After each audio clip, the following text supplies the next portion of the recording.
Assalamualaikum warahmatullahi wabarakatuh.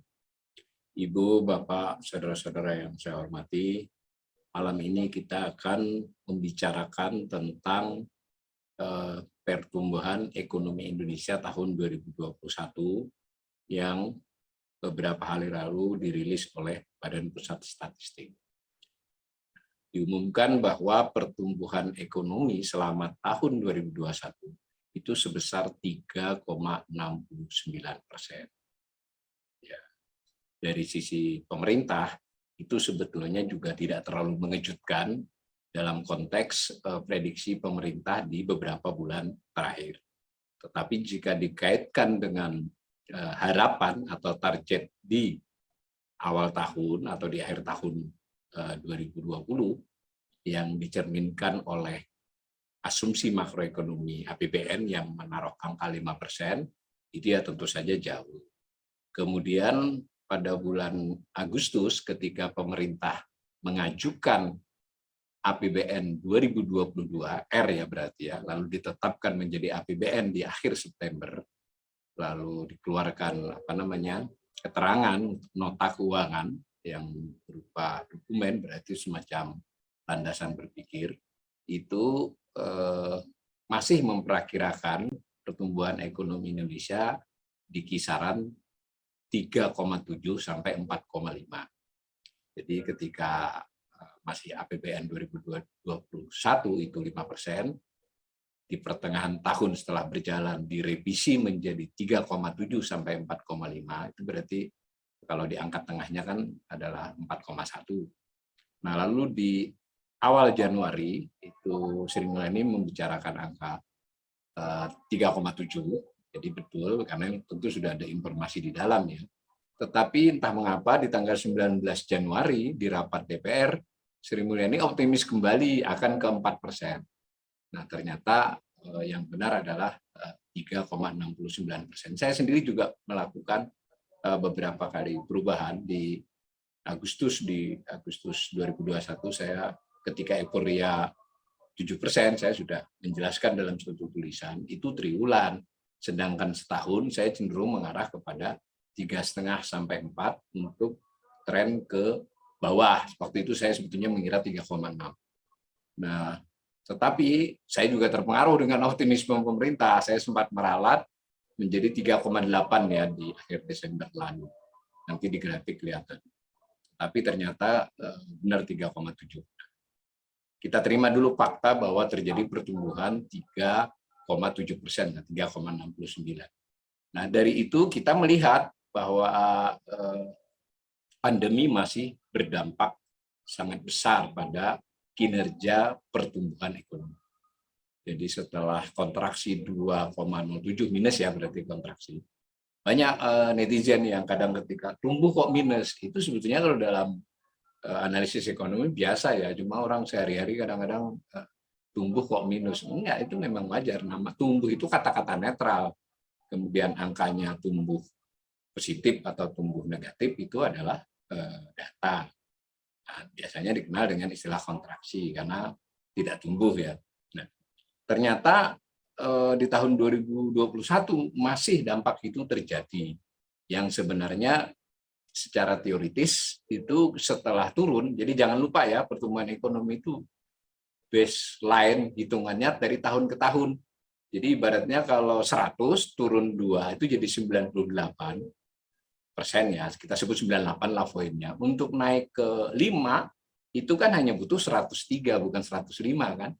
Maka dengan low baseline itu seandainya terjadi pemulihan yang cukup signifikan, sebetulnya untuk mencapai 5 itu tidak terlalu sulit.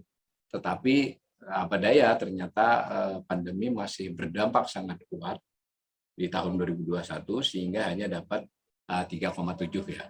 Kalau 3,7 berarti kan jauh ya.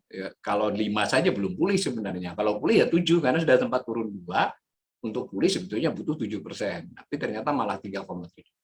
Nah, di grafik itu saya perlihatkan bahwa kalau kita bicara lebih luas, tidak soal hanya tahun 2021, tampak bahwa rata-rata pertumbuhan ekonomi Indonesia di era Soeharto misalnya 68 sampai 97, yang 98 dan 99 tidak kita hitung karena waktu itu krisis moneter, itu rata-rata pertumbuhan 6,77.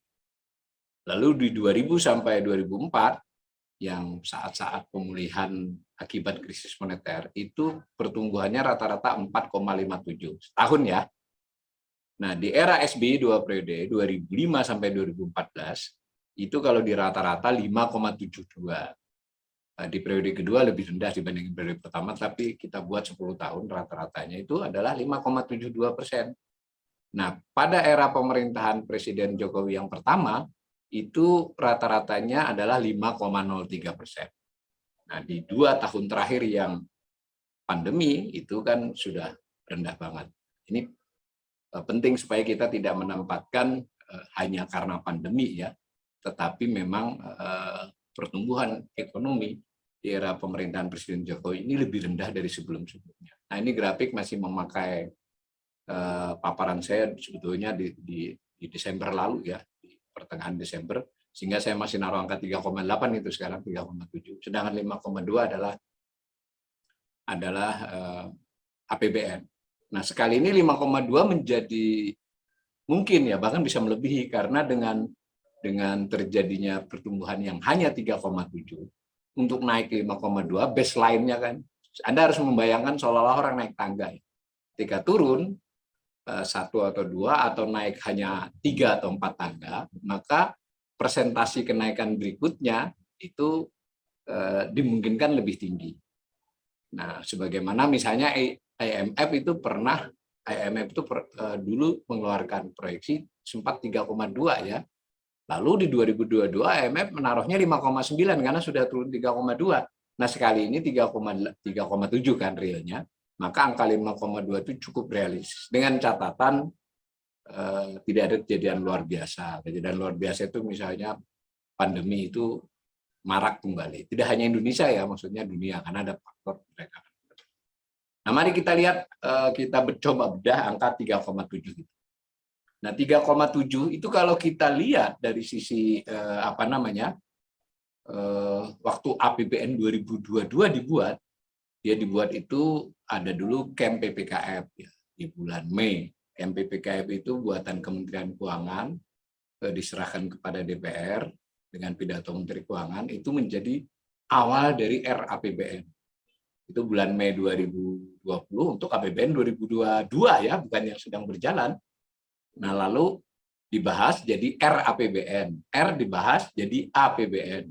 Itu angkanya masih tetap tidak berubah. Yang kiri itu grafik, itu dari advertorial. Kalau di nota keuangan dan di APBN dia hanya berupa kalimat, tapi angkanya sama. Itu sebetulnya 2021 tadi itu 3,7 sampai 4,5 ya. Ternyata memang benar 3,7, tapi itu berarti ada di batas bawah perakiraan. Nah, perakiraan 3,7 sampai 4,5 itu ada penjelasannya ya. Rentang itu tidak sekedar taruh begitu saja. Kementerian Keuangan, pemerintah secara keseluruhan itu memiliki banyak ahli ekonomi, ahli fiskal yang tentu saja ada argumennya ya. Perkara argumen itu bisa kita bantah atau saya misalnya tidak sependapat itu soal lain, ada nalarnya. Hanya saja penalaran ini kadang kurang terjelaskan ke publik. Itu yang berulang-ulang kami dari pihak saya terutama dari sebagai pembelajar ekonomi menginginkan narasi yang lebih bisa dipahami publik dan otomatis bisa dievaluasi. Nah, pada waktu APBN 2022 dibuat, dasar pemikirannya akan dilakukan beberapa usaha yang perbaikan pengelolaan fiskal dan pengelolaan perekonomian secara keseluruhan. Pemerintah menamakannya pengelolaan ekonomi, kebijakan ekonomi jadinya tidak hanya fiskal, kebijakan ekspor impor, kebijakan ketenaga kerjaan, kadang-kadang disebut soal cipta kerja, itu mengistilahkan kalau tidak ada reformasi yang diakselerasi, dipercepat, atau setidak-tidaknya memang sudah direncanakan, itu namanya akan terjadi skenario as usual. Jadi maksudnya apakah itu pertumbuhan ekonomi ataukah itu fiskal, itu akan as usual seperti biasanya. Nah, maka skenario-nya yang orange itu. Nah, Tetapi dengan adanya upaya melakukan reformasi di bidang perpajakan, di bidang spending back, perpajakan berarti penerimaan ya, kan sudah ada undang-undang yang kemudian berhasil dirumuskan. Lalu ada juga upaya spending better artinya ada efisiensi belanja, pemilihan pos-pos belanja yang akan mendorong perekonomian, itu disebut skenario reformasi. Sekali lagi ini kurang terjelaskan ke publik, tapi di dokumen kelihatan. Maka kalau itu bisa dilakukan di tahun 2021 ini, pertumbuhan bisa mencapai 4,5. Nah, jangan lupa ya, skenario ini atau penjelasan ini diberikan sejak Mei. Tetap dipertahankan waktu Agustus dan tidak dirubah ketika ditetapkan September. Jadi 6 bulan, 9 bulan yang lalu. Nah, begitu juga dengan tahun 2022, 23, 24, 25. Kenapa? Karena waktu menyusun APBN, itu menurut undang-undang pemerintah wajib melakukan proyeksi 3 tahun setelah anggaran itu, karena ini sedang membicarakan APBN 2022 waktu itu ya, jangan lupa ini adalah pembicaraan di tahun 2021, sekarang udah 2022. Maka selain membicarakan tahun 2022, pemerintah harus memiliki gambaran tentang 3 tahun setelahnya untuk beberapa hal pokok.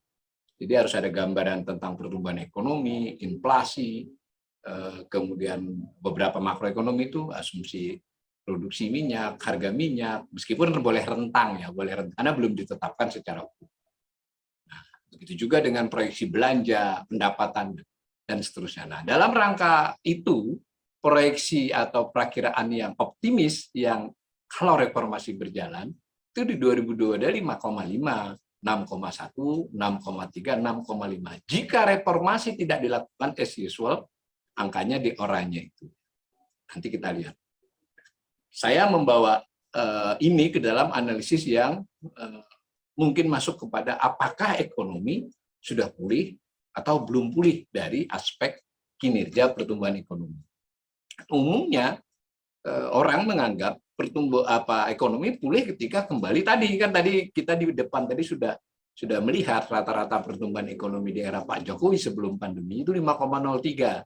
Era SBY 5,73, era Soeharto 6, berapa tadi lebih ya, 6,77. Nah, anggap saja kita pegang angka 5 ya, 5,03 itu. Maka kalau 5 apakah sudah pulih? Kalau saya menganggap belum. Nanti silakan di logika ini dipahami ya, dan juga ada di penjelasan-penjelasan di beberapa kajian.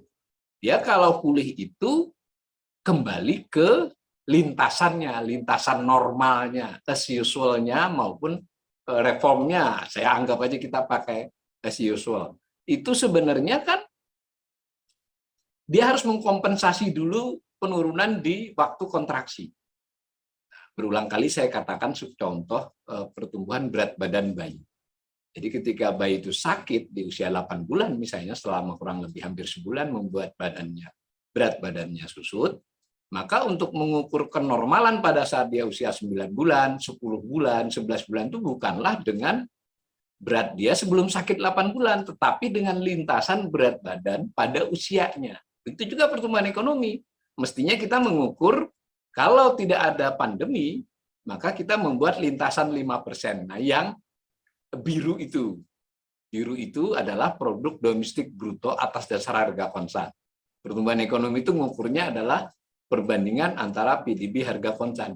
Mengapa demikian? Karena PDB harga konsan itu dianggap mencerminkan, dan memang di dunia begitu, adalah nilai produksi barang dan jasa akhir secara real, tanpa dengan membuang faktor harga. Nah, jadi itu lintasannya itu, kira-kira gitu ya. Nah, lalu yang orange itu adalah terjadinya. Nah, 2020 kan memang sudah terjadi itu di bawah, karena kontraksi 2,07, maka yang orange di bawah lintasan otomatis toh. Nah, kemudian 2021 saya kasih yang orange itu berdasarkan skenario yang sebelah kiri itu loh, 3,7 ke segitu. Kalau yang abu-abu itu yang 4,5.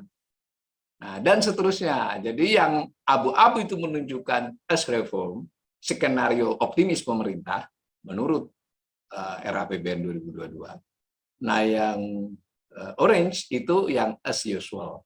Dan kebetulan sekali yang terjadi 2021 itu belum saya rubah ini grafik ini. Sesuai kan? 3,7, prakteknya 3,6, ya anggap selisih sekitar 1 triliun angkanya. Jadi angkanya ya 1 triliun dari 1000 berapa? 1119 itu ya nggak signifikan lah. Anggap aja sekali ini pemerintah. Tetapi kan tidak terjadi abu-abu. Tidak terjadi abu-abu kan. Nah, bagaimana dengan tahun-tahun setelahnya? Itu nanti ini bisa kita rubah. Nah, sebetulnya pemerintah sejak awal, seandainya reformasinya pun berlangsung, sampai 2025 kita belum boleh ambil yang paling kanan. Bahwa abu-abu PDB real itu masih belum menyamai yang biru, belum menyamai seandainya tadi si bayi tidak sakit.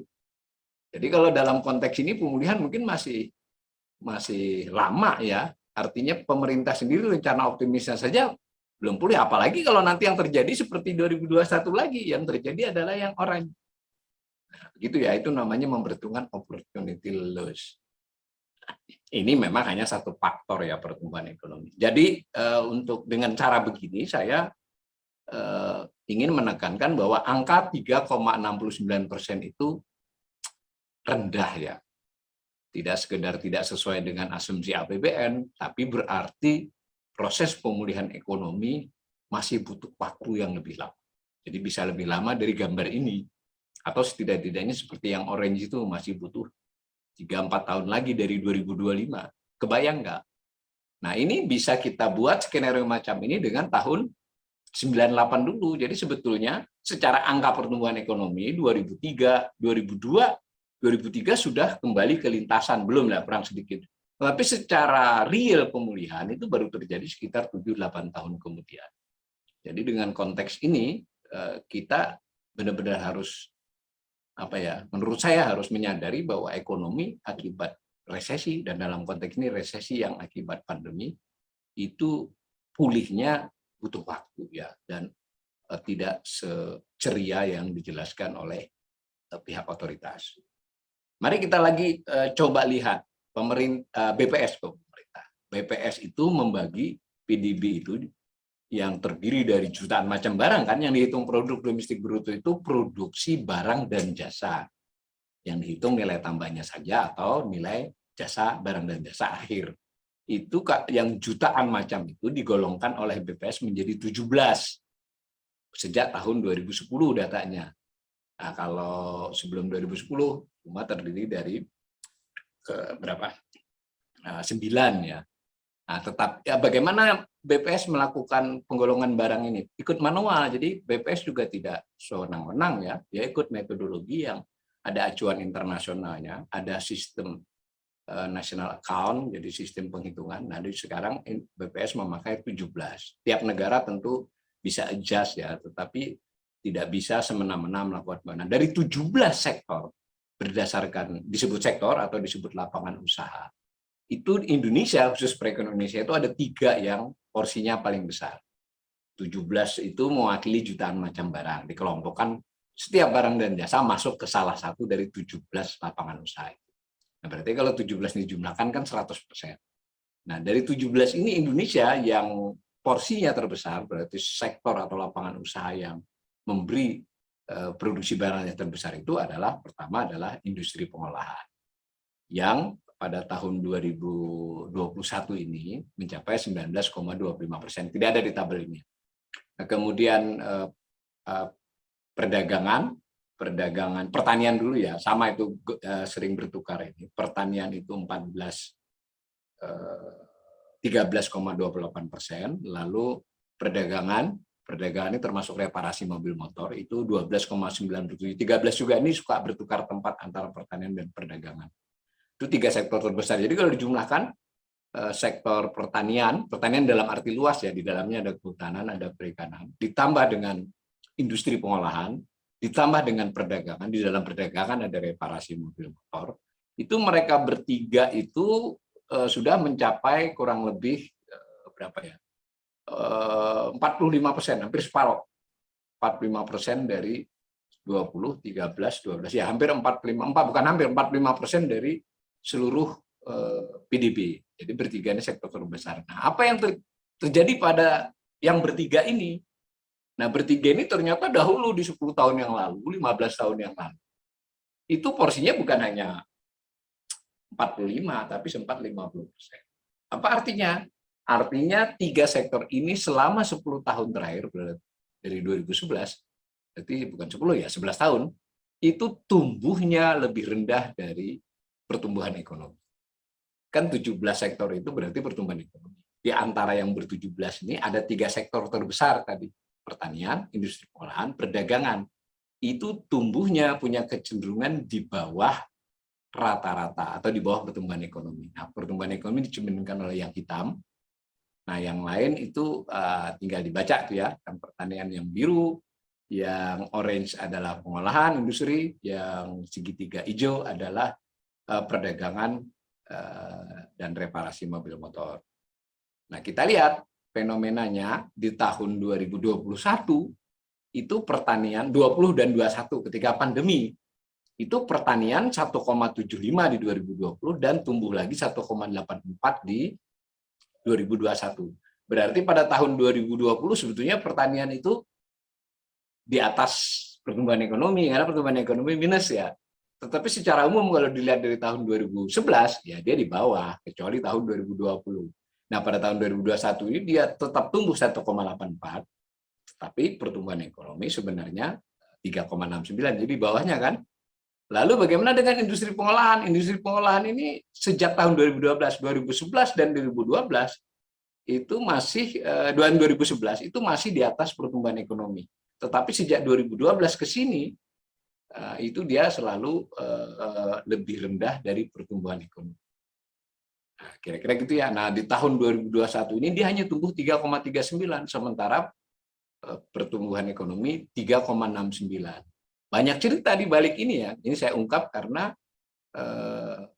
berarti basis pertumbuhan ekonomi Indonesia pelan-pelan bergeser, bukan lagi industri. Industri ini industri manufaktur ya, industri pengolahan.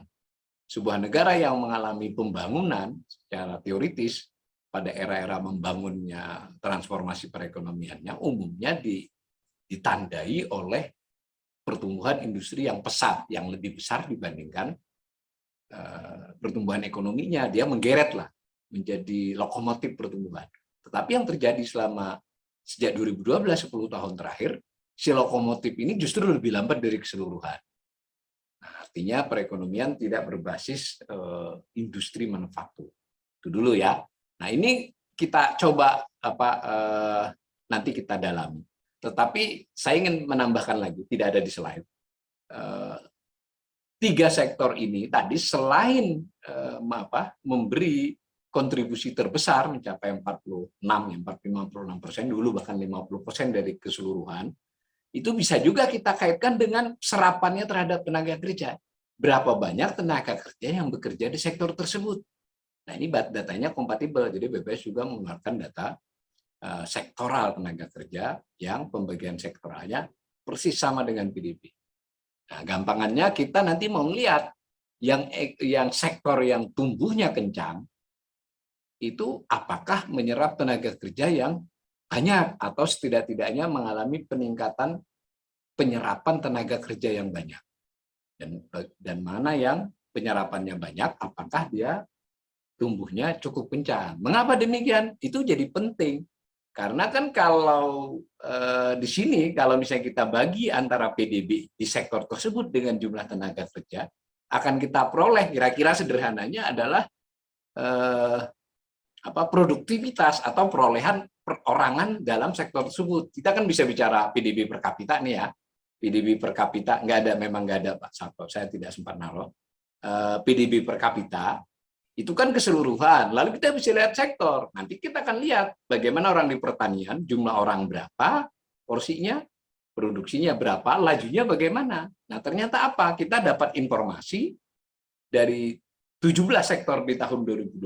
Itu ada 7 sektor yang pertumbuhannya di atas rata-rata dan 10 sektor yang pertumbuhannya di bawah rata-rata.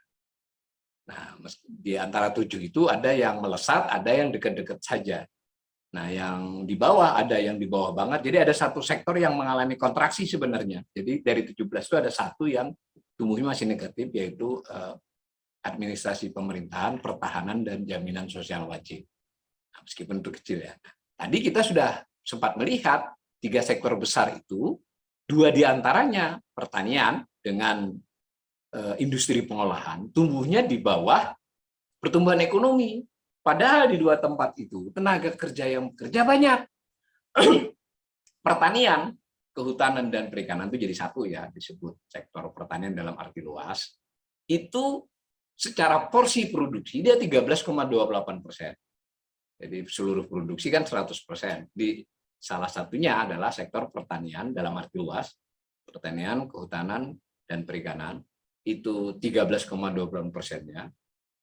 Itu ditempati atau orang yang bekerja di sana mencapai 28,33%. Jadi 37 juta orang bekerja di sana dari 131-an yang bekerja di Agustus 2021. Jadi 28,3% bekerja di sana. Nah, padahal pertanian tumbuhnya di bawah rata-rata 1,84. Dari hal ini kita bisa mengambil kesimpulan umum ya, tentu perlu ada kajian lebih jauh.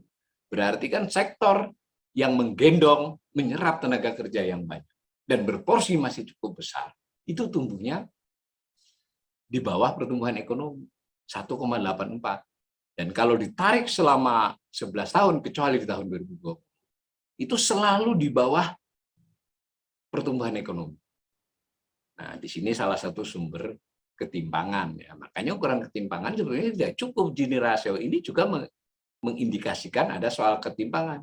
Sektor yang menggendong tenaga kerja banyak dan porsinya masih cukup besar, laju pertumbuhannya di bawah rata-rata pertumbuhan ekonomi, ya toh? Dan menyerap tenaga kerja paling banyak, masih 28%. Nah, artinya orang di situ nilai tambahnya setiap pekerja kan rendah. Nah, itu indikasi perekonomian belum bagus ya. Tidak karena soal pandemi saja, cuma pandemi menampakkan itu lebih jelas. Yang kedua, industri pengolahan. Industri pengolahan ini porsinya sudah 19,25, masih 19,25. Dari sisi tenaga kerja dia menggendong 14,27%. Jadi dia juga peringkat ketiga dalam konteks penyerapan tenaga. Nanti peringkat keduanya perdagangan. Jadi dari sisi peringkat menyumbang dia paling besar, menyumbang produksi, tapi dari sisi menyerap tenaga kerja dia urutan ketiga. Tapi pertumbuhan ekonominya, pertumbuhan sektoralnya itu di bawah pertumbuhan ekonomi, dan itu berlangsung sejak 2012. Jadi produktivitas per pekerjanya juga mengalami penurunan, meski secara angka lebih baik dari pertanian. Ingat tadi pertanian 13,28% produksinya, menggendong tenaga kerja 28,33, yang industri pengolahan ini masih mending dibandingkan pertanian, tetapi kalau kita bicara tentang ekonomi keseluruhan ini juga menjadi masalah ya. Artinya produktivitas di industri pengolahan berdasarkan jumlah tenaga kerja itu juga tidak meningkat baik, tidak kokoh jadinya. Nah, perdagangan, reparasi mobil dan motor memang sedikit lebih baik. Jadi dia masih bisa tumbuh di atas 4,65 di atas pertumbuhan ekonomi, dan secara rata-rata selama 11 tahun terakhir suka cenderung sedikit atau kadang banyak di atas pertumbuhan ekonomi. Dia menyerap tenaga kerja 19,68%, jadi nomor 2 setelah pertanian. Nah, porsi di PDB-nya sekarang urutan ketiga, kemarin sempat urutan kedua. Tetapi nanti untuk sektor ini kita harus melihat subsektornya, karena perdagangan besar dan eceran, reparasi mobil, perawatan mobil motor itu banyak subsektornya. Maka di sini juga perlu kajian yang mendalam. Jangan-jangan itu lebih disumbang misalnya pertumbuhannya oleh perdagangan besar misalnya, dan seterusnya. Maka kita melihat ini juga sebagai sinyal di sektor perdagangan besar dan eceran ini belum sepenuhnya bagus ya, belum sepenuhnya bagus, tetapi masih lebih baik dari industri pengolahan dan perdagangan.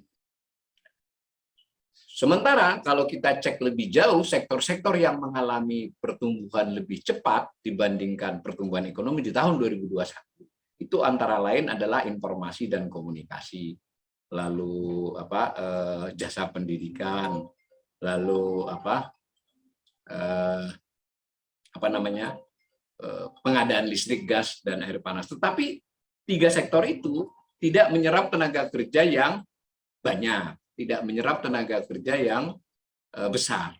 Jadi di sini kita melihat satu persoalan dalam konteks pertumbuhan ekonomi yang sekarang ada di 2021 terutama dan 10 tahun terakhir, sektor-sektor yang tumbuh lebih tinggi dari pertumbuhan ekonomi itu tidak menyerap tenaga kerja yang banyak. Semacam itu ya. Kayaknya break dulu nih, ada tamu sebentar.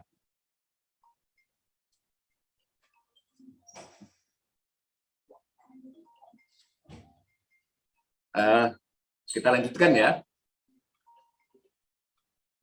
Itu cara melihat pertumbuhan ekonomi sektoral atau lapangan usaha dibandingkan rata-ratanya dikaitkan dengan penyerapan akan tenaga kerja. Ini untuk memberikan gambaran bahwa pertumbuhan ekonomi ini kualitasnya tidak sepenuhnya bagus. Bahkan kalau saya ingin maju satu langkah ya kualitasnya tidak bagus. Nah, kita juga bisa melihat selain angka pertumbuhannya, berapa sumbangannya pada pertumbuhan itu. Jadi kan pertumbuhan tadi 3,69, 17 sektor itu masing-masing menyumbang berapa di angka 3,69. Nah, ketika dia dulu pernah 5,03, pernah 5, berapa, atau rata-rata di 5,02, itu masing-masing sektor dari 17 itu menyumbang berapa. Jadi cara analisis bisa seperti itu juga, pertumbuhan ekonomi, pertumbuhan sektoral, lalu bisa juga dengan apa kontribusinya terhadap angka pertumbuhan. Nah, dapatlah grafik yang terlihat itu. Di tahun 2021 yang sedang berjalan ini, yang memberikan sumbangan terbesar itu memang masih industri pengolahan. Jadi dari angka 3,69 itu, 0,70-nya sumbangannya industri pengolahan. Lalu peringkat kedua yang menyumbang adalah perdagangan. Nah, perdagangan menyumbang 0,60. Nah, kita melihat juga bahwa pertanian itu hanya menyumbang 0,24. Nah, analisis bisa kita lakukan bertahun-tahun dari gambar itu. Nah, apa yang kita lihat?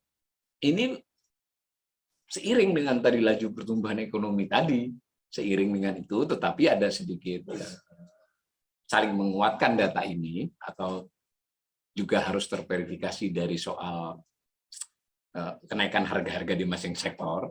Tetapi secara umum kita melihat bahwa pertumbuhan ekonomi Indonesia pelan-pelan tidak lagi, sama kan dengan pertumbuhan ekonomi tadi, tidak lagi ditopang oleh industri pengolahan. Jadi industri pengolahan di masa-masa lalu itu rata-rata kontribusinya yang biru ya, yang biru paling bawah dari gambar itu. Ya semula paling bawah ya, nanti lama-lama kan bergeser dia. Itu 0,7 itu dulu di tahun 2014 1,01.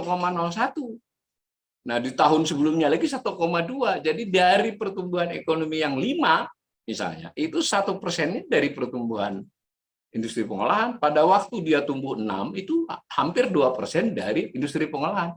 Pelan-pelan kontribusi industri pengolahan ini menurun. Ya. Nah, sementara pertanian itu stabil di era sebelum pandemi, tapi juga punya tren menurun, stabil, tren menurun. Lebih pelan penurunannya daripada pengolahan. Nah, kita mulai lagi dapat gambaran kan bahwa dalam konstruk pertumbuhan ekonomi, kita tidak hanya bicara angka agregat. Sektor-sektor yang ada 17 itu mana saja yang tumbuh cepat, mana yang tumbuh sedang, mana yang tumbuh lambat.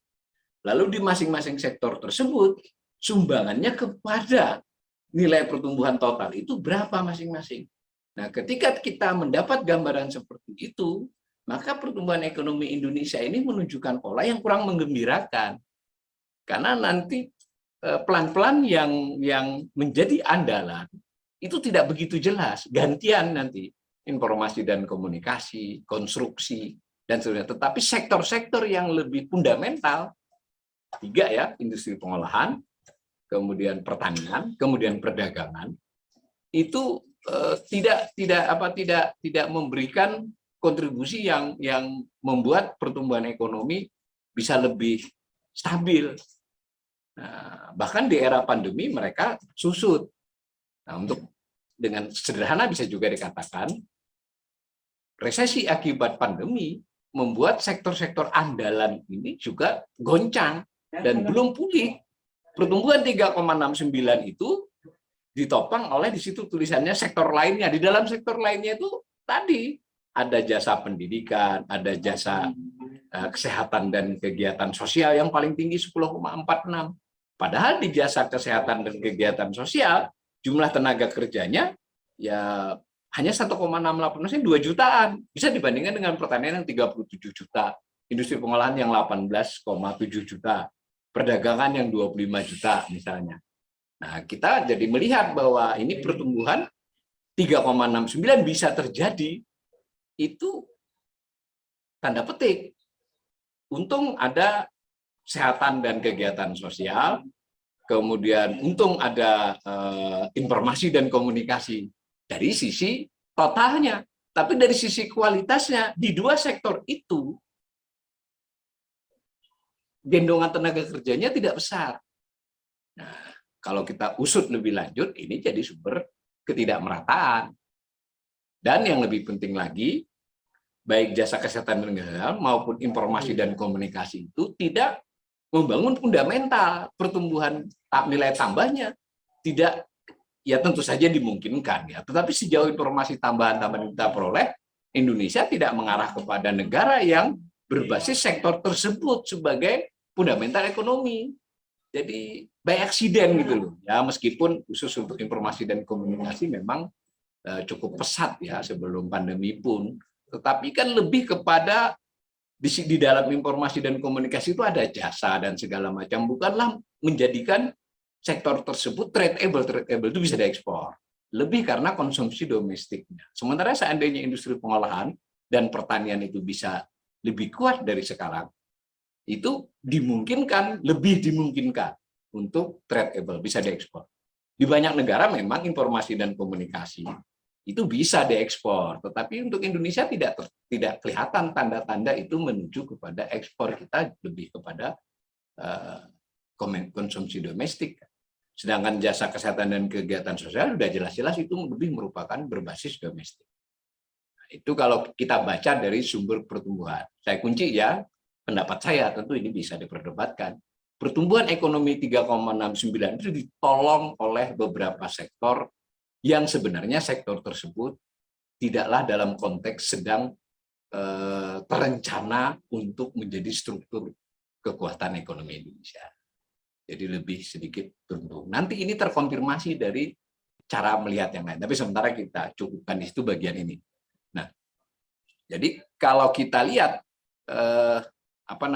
khusus industri pengolahan lagi, yang bagaimanapun industri pengolahan itu adalah tetap merupakan sektor yang harusnya menjadi kekuatan suatu negara dalam konteks dengan jumlah penduduk yang banyak seperti Indonesia dan masih belum menjadi negara maju. Jadi masih, kalau kita sedikit optimis, adalah negara berkembang gitu ya, atau negara di antara pendapatan menengah yang bawah tapi dekat atas, sesekali masuk atas turun lagi ke menengah bawah yang bagian atas itu, tapi kan belum negara maju, belum negara industri. Itu mestinya masih punya potensi, peluang yang harus mendorong industrialisasi. Nah, kita lihat bahwa yang terjadi adalah industrialisasi di Indonesia itu justru merosot, disebut deindustrialisasi.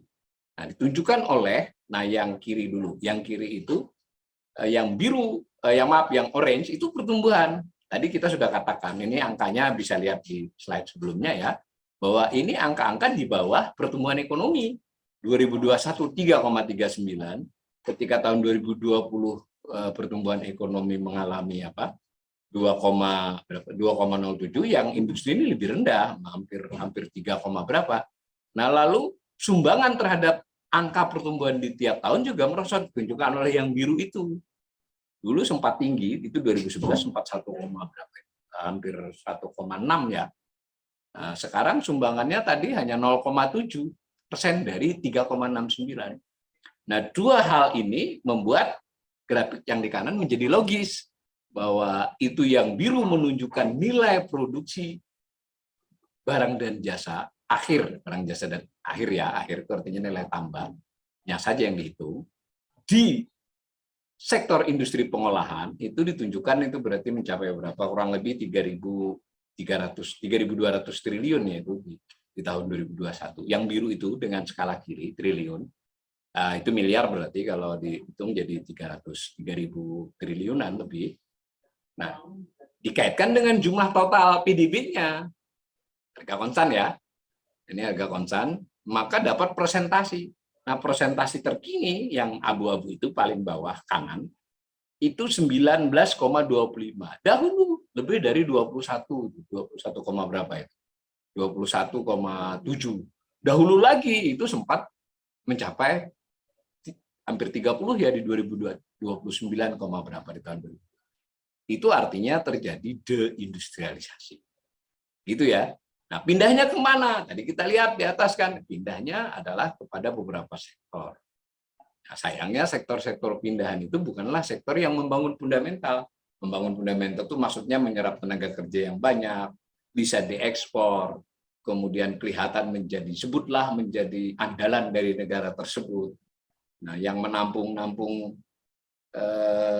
industri pengolahan yang tumbuhnya melambat, pertanian yang tetap landai itu adalah jasa macam-macam tadi, jasa pendidikan, jasa kegiatan sosial, jasa kesehatan. Betul, informasi dan komunikasi, tetapi lebih kepada berorientasi pada domestik dan seterusnya. Tentu tidak semua berita buruk. Di antara industri, kan 17 sektor, ada industri pengolahan. Di antara industri pengolahan ini ada subsektor. Kalau dalam pembincangan kadang disebut sektor juga, tapi kita bisa menyebutnya subsektor dikaitkan dengan industri. Salah satunya adalah subsektor industri kimia, farmasi, dan obat tradisional. Ini cukup menjanjikan sebenarnya. Jadi kalau salah satu pilihan dikembangkan kini dan ke depan, selain industri makanan dan minuman yang harusnya diperbaiki, ini adalah ini. Nah, di slide berikut. Industri kimia, farmasi, dan obat tradisional ini sebelum pandemi pun tumbuh dengan pesat di Indonesia.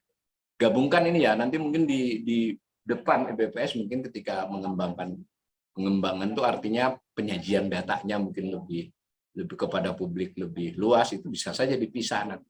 Dan kita juga bisa kalau minta data yang lebih rinci atau mengolahnya, industri kimia, farmasi, obat tradisional bisa dipisah. Tapi ini jadi satu dulu. Jadi industri pengolahan itu terdiri dari 16 subsektor. Salah satunya industri kimia, farmasi, dan obat tradisional. Ini tumbuh cukup baik sebelum pandemi, sempat merosot di 2018, kemudian membaik lagi di 2019, dan 2020-2021 ketika sektor lain kontraksi atau tumbuh landai, dia tumbuh pesat. Masuk akal ya. Nah, tumbuh. Nah, ini harusnya bisa menjadi salah satu subsektor yang mampu menopang sektor industri dan secara umum pada sektor keseluruhan. Ini saya kasih apa istilahnya yang salah satu yang bagus, dan pelaku dalam konteks ini ada BUMN.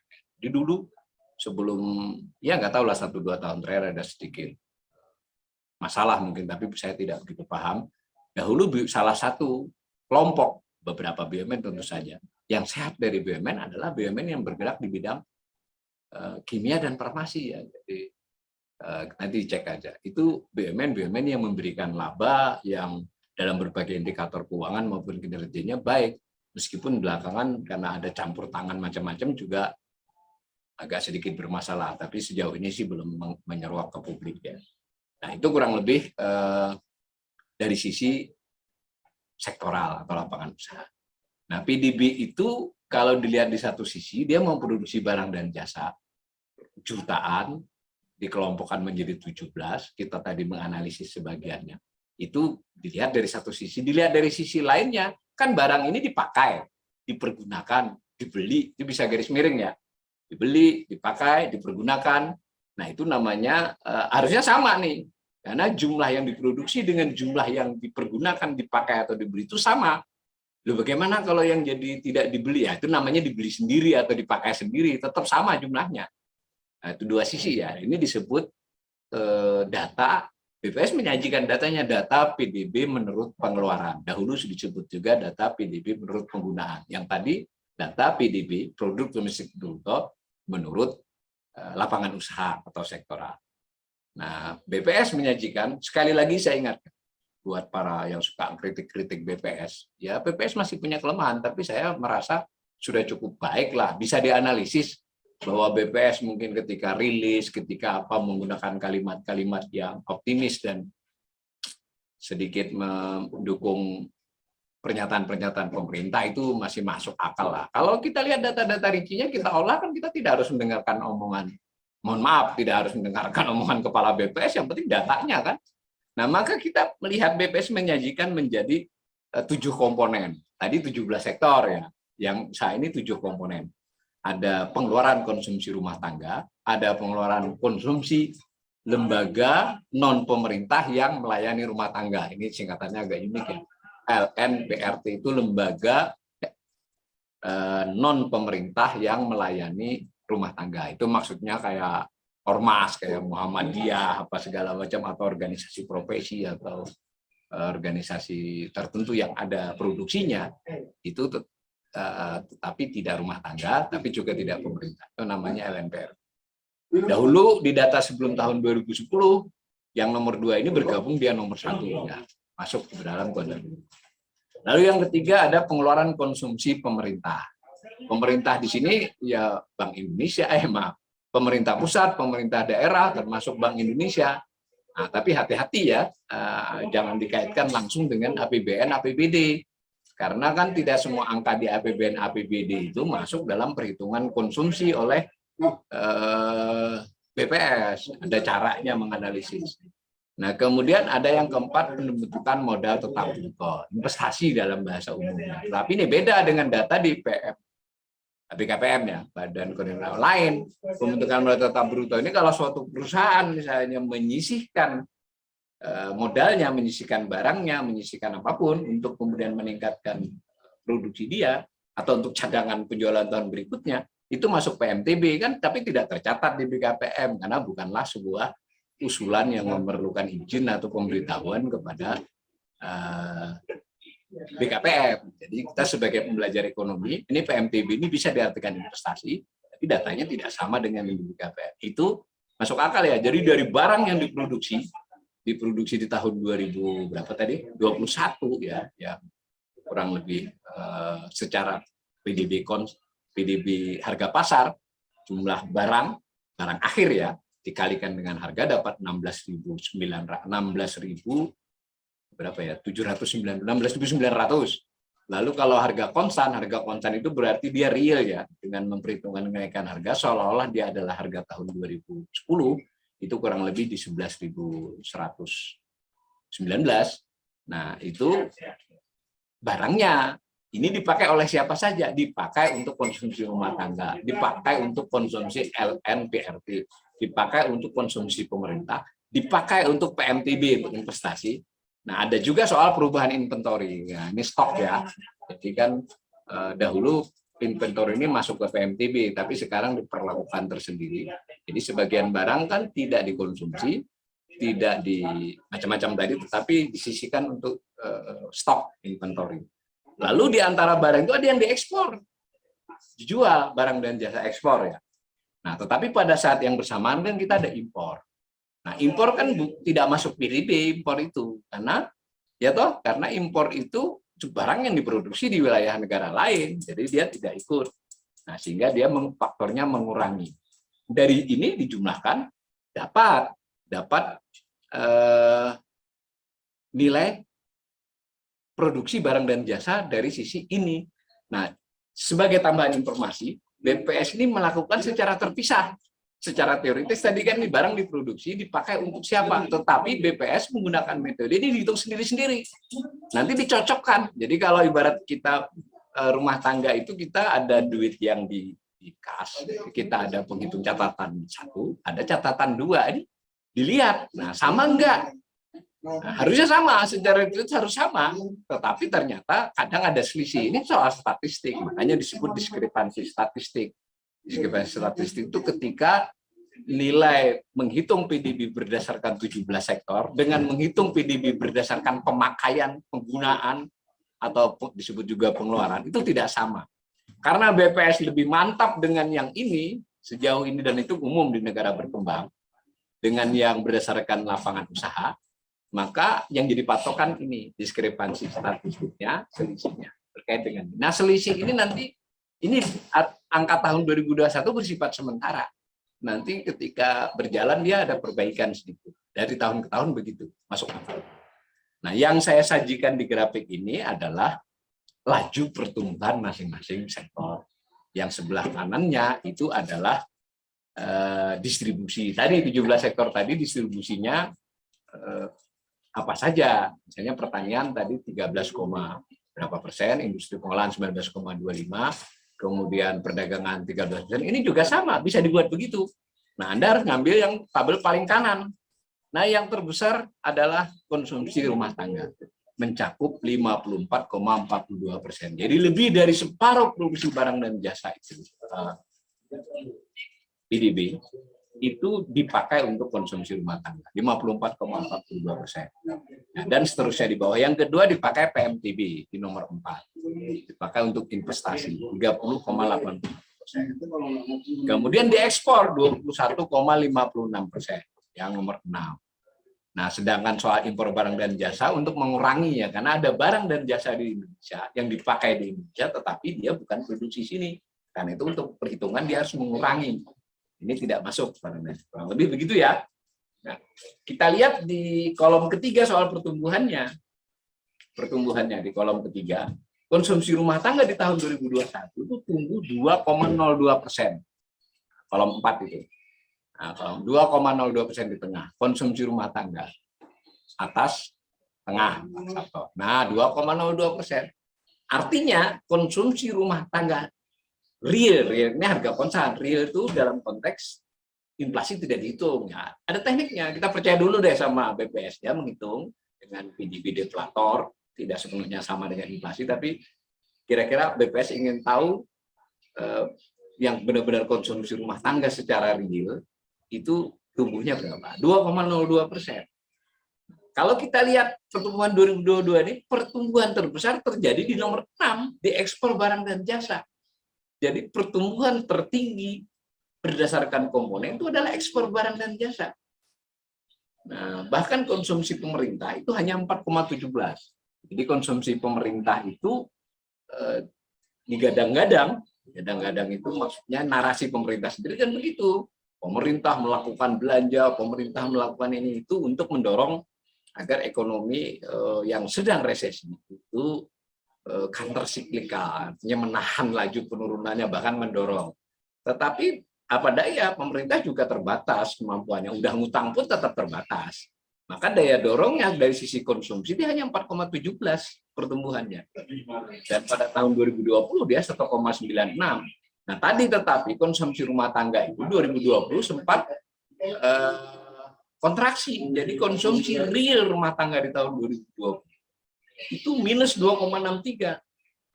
Sementara pemerintah akibat proses ekspansinya masih tetap bisa tumbuh. Nah, yang menarik adalah ekspor tadi yang nomor 6 itu ya. Tahun 2021 dia 24,04%. Tetapi di tahun 2020 dia sebenarnya minus 8,14. Di tahun 2019 juga minus ya 0,48. Jadi nanti kita lihat beberapa tahunnya. Jadi memang bagaimanapun kita harus mengakui kalau melihatnya dari sisi positif, ekspor barang dan jasa di tahun 2021 ini betul-betul memberi kontribusi kepada PDB. Ya. Tetapi nanti tentu kita akan mendalami ekspor barang dan jasa apa. Nah, untuk memahami itu kita kembali ke tadi data sektoral. Dengan data sektoral industri pengolahan yang hanya segitu, daya topang ke ekspor barang dan jasa itu bukan dari industri pengolahan, tentu ada. Nah, ternyata nanti kalau kita lihat di atas, nanti sempatkan lihat ya, atau dilihat di data BPS, itu ternyata yang salah satu penyumbangnya pertambangan dan penggalian. Ini kan ada kaitannya dengan minerba ya. Jadi ekspor kuat ini, tentu industri pengolahan memberi kontribusi, tapi adalah juga pertambangan dan penggalian. Kalaupun industri, ada industri enggak, industri tidak banyak. Industri as usual saja, tentu menyumbang. Itu ya.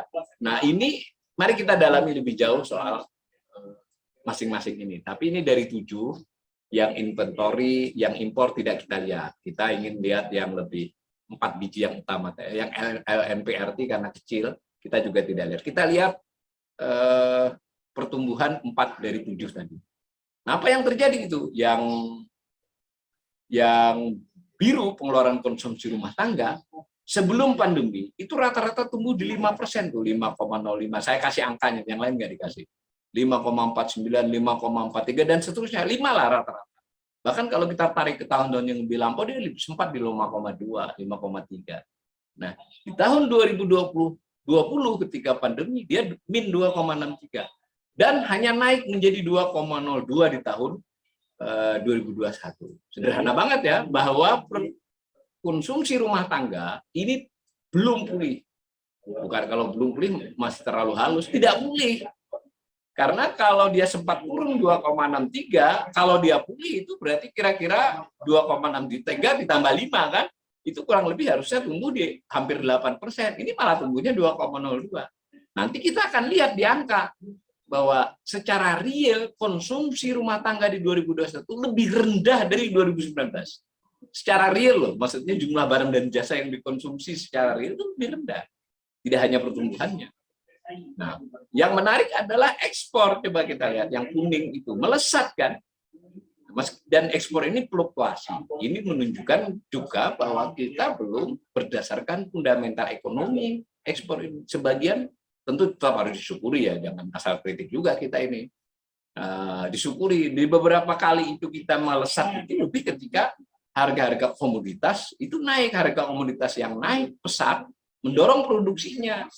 Barak kah, beberapa jenis mineral kah. Nah, itu jadi naik dan dia diekspor. Tentu harus kita syukuri ini lalu menyelamatkan neraca perdagangan ekspor, menyelamatkan devisa. Nah, dan dalam konteks pertumbuhan ekonomi memberi, menahan. Seandainya ini tidak begini, mungkin tidak 3,69. Benar IMF itu 3,2 mungkin atau 3,3. Tetapi ekspor membuat bisa menjadi 3,7.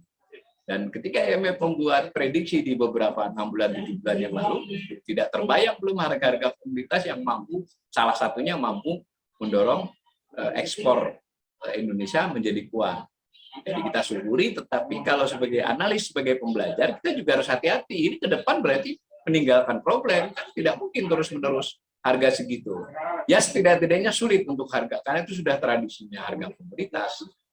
Jadi pertumbuhan ekonomi yang 3,69 dilihat dari sisi komponen itu juga tidak berbasis pada komponen yang kuat, yang bagaimanapun adalah konsumsi rumah tangga. Tentu ada minusnya ya, dalam kondisi normal pelan-pelan wajar kalau konsumsi rumah tangga itu menurun, yang naik adalah PMTB dan ekspor. Itu benar, tapi kalau lompatannya begini kan tidak terjadi transformasi, ini blessing namanya. Maka saya kasih nilai mendowngrade sedikit lagi 3,69 dari sisi lapangan usaha tadi sudah saya sedikit turunkan, artinya kita tidak sebagus angka 3,7. Angka 3,7 itu sudah tidak bagus. Kurang bagus lah. Lebih tidak bagus lagi ketika dia dianatomikan dari sisi sektoral. Juga kurang bagus ketika kita anatomikan dari sisi pengeluaran. Nah, kalau nanti ujung jauhnya lagi adalah ini juga menyembunyikan, bukan menyembunyikan ya, mengisyaratkan akan terjadi peningkatan ketimpangan, karena kan ekspor barang dan jasa tentu tetap menimbulkan kenaikan pendapatan, tapi dibandingkan dengan hal-hal lain dia tidak banyak dampak multiplier-nya kepada masyarakat. Nanti secara keseluruhan, misalnya PDB per kapita naik akibat masih bisa tumbuh 3,69, apalagi nanti dengan angka-angka nominal, tapi sebenarnya sebagian masyarakat ditunjukkan oleh, bukan sebagian lebih besar masyarakat oleh konsumsi rumah tangga, oleh sektor pertanian tadi yang tidak tumbuh pesat, oleh industri pengolahan yang landai di mana banyak orang bekerja di sana, dan oleh perdagangan yang meskipun di atas pertumbuhan ekonomi tapi tidak melesat. Maka ketimpangan di luar soal Gini rasio sebenarnya ini terancam atau sudah mengalami pembukaan. Kita juga bisa melihat dari 7 komponen, dan terutama adalah 3 komponen, bagaimana sumbangannya terhadap angka pertumbuhan ekonomi. Sumber, tadi 17 sektor masing-masing nyumbang berapa dari 3,69. Ini juga sama dengan cara itu, untuk menguatkan arti pertumbuhan di slide berikut. Nah, tampak bahwa sumbangan dari konsumsi rumah tangga itu adalah 1,09 dari 3,69 tadi. Jadi masih besar ya sumbangannya. Di slide berikut Pak Sabto. Itu 1,09 dari 3,69. Nah, tetapi jangan lupa sumbangan di sebelum pandemi, itu sumbangan konsumsi itu di kisaran 2,7 yang biru ya. Jadi ketika tumbuh 5,01 dia sumbangannya 2,79. Ketika tumbuh 5,02, 2,73-nya dari konsumsi. Jadi stabil itu di 2,7, bahkan sempat 2,8. Di tahun-tahun yang lalu juga di 2,8, tidak ada di tabel ini.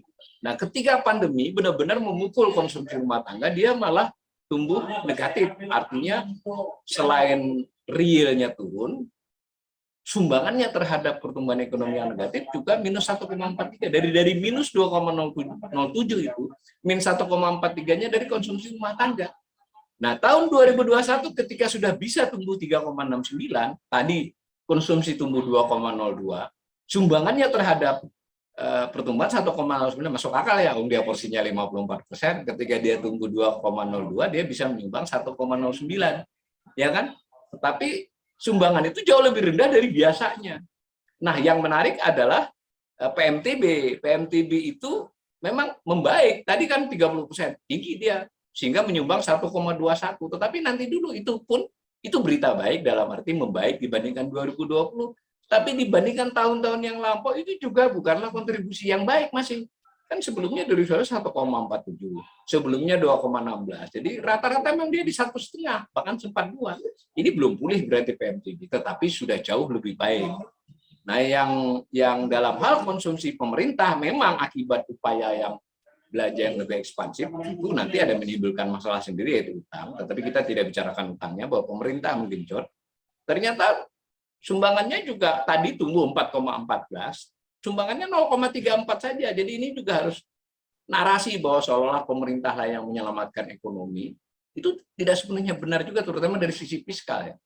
Ya dia hanya nyumbang 0,34 dan sebelumnya juga sumbangannya tanpa ada ribut-ribut itu 0,26, kemudian 0, berapa tuh lihat. Jadi ini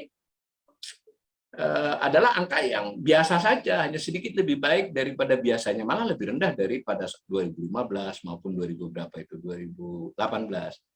Nah, ketika pandemi dari min 2,07 itu dia bisa menyumbang 0,15. Tentu ini betul bahwa narasi bahwa pemerintah menahan kontraksi itu benar, tetapi tidak seheboh gembar-gembornya. Angkanya hanya segitu. Nah, kalau saya sederhanakan lagi, menekankan lagi adalah bahwa di lainnya yang kuning itu ada ekspor. Jadi pertumbuhan ekonomi di tahun 2021 ini penopang dari sisi komponen, penopangnya adalah ekspor, salah satunya ya, yang lebih dari biasanya.